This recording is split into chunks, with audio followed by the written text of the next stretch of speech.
Hi there, welcome back to our channel. In this video, I'll be showing you the procedure to view your transaction history in your CIMB app. In order to view the transaction history of your CIMB app, you need to follow these steps. First of all, you want to open the CIMB app and log in. After you're logged in, you just need to tap the accounts in the navigation bar.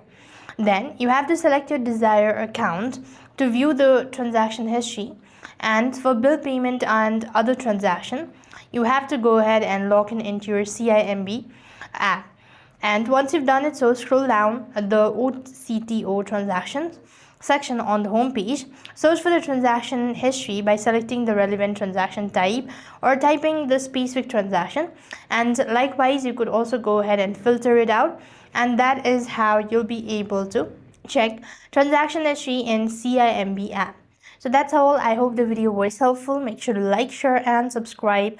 Thank you for watching. See you in our next video.